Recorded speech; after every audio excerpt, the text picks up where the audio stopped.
और राष्ट्रपति के अभिभाषण पर अखिलेश यादव का बयान भी आया है। देश में किसान गरीब परेशान है, पांचवी अर्थव्यवस्था फिर बेरोजगारी क्यों? कुछ लोगों का विकास देश का विकास नहीं है। अखिलेश यादव ने तंज कसा है और एक बार फिर से घेरने की कोशिश की अर्थव्यवस्था पर कि बेरोजगारी लगातार बढ़ती जा रही है।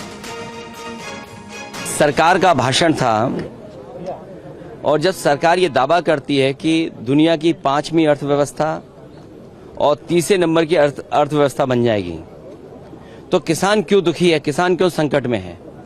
अगर ये 5वीं दुनिया की अर्थव्यवस्था बनने की जो कहानी बताई जा रही है, क्या हमारा किसान भी उसी तरीके से खुशहाल हो गया है?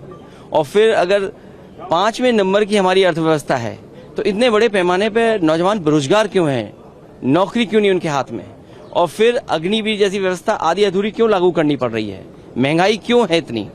और जिस तरह से इन्वेस्टमेंट को लेकर के बड़े बड़े सपने दिखाए थे, सरकार कहती है कि हम सर्विस सेक्टर को भी और इन्वेस्टमेंट को भी देख रहे हैं, तो इन्वेस्टमेंट है कहाँ? अगर इन्वेस्टमेंट होता तो हमारी और ग्रोथ दिखाई देती।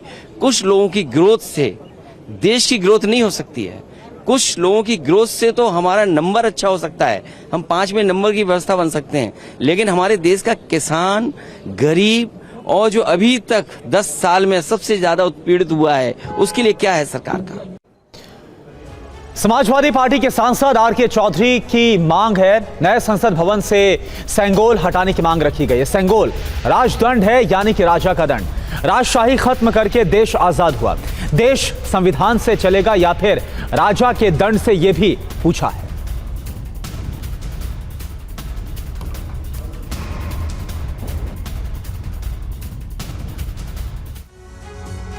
समाजवादी पार्टी के सांसद आर.के. चौधरी की एक चिट्ठी के बाद सियासत गर्म है। चौधरी ने लोकसभा के स्पीकर को चिट्ठी लिखकर मांग की है कि संसद में स्थापित किए गए सेंगोल को हटाया जाए और उसकी जगह पर भारतीय संविधान की प्रति स्थापित की जाए। सेंगोल तमिल भाषा का शब्द है, उसका हिंदी माने है राजदंड।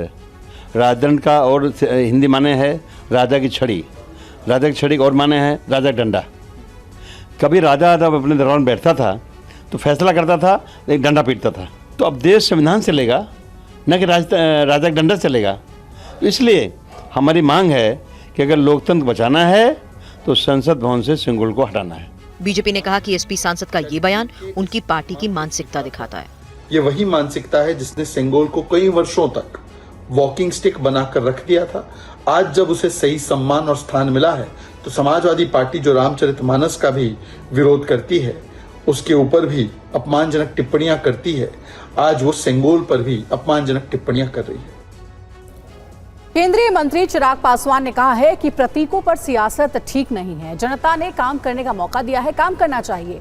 वहीं गोरखपुर से सांसद रवि किशन ने समाजवादी पार्टी सांसद आर.के. चौधरी पर हमला बोला है। आपके क्षेत्र की जनता ने आपको विकास के कार्यों के लिए चुना है कि यहाँ पर आकर इस तरीके की विवादित राजनीति करने के लिए? भाई, जिस तरीके से ऐसे प्रतीकों को गलत दृष्टि में इतने दशकों से दिखाने का प्रयास किया गया, आज जब हमारे प्रधानमंत्री जी के द्वारा उन्हें उचित सम्मान दिया जाता है, क्यों इन्हें इन सारी चीज़ों से ऐतराज़ होता है? क्यों नहीं भैया सकारात्मक राजनीति की सोच ये विपक्ष के नेता रख सकते हैं, एक साथ आगे बढ़ने का प्रयास करें, ना कि इस तरीके के विवादित बयान देकर बंटवारे की राजनीति करें। जीत मिले, बहुत अच्छी बात है, जीते हैं, लेकिन ये लोगों की बुद्धि ऐसी हुई है तो प्रभु राम को ही रिप्लेस कर रहे थे। उस दिन तो उन लोगों ने अपने सांसद ही को प्रभु राम की तुलना कर दी थी।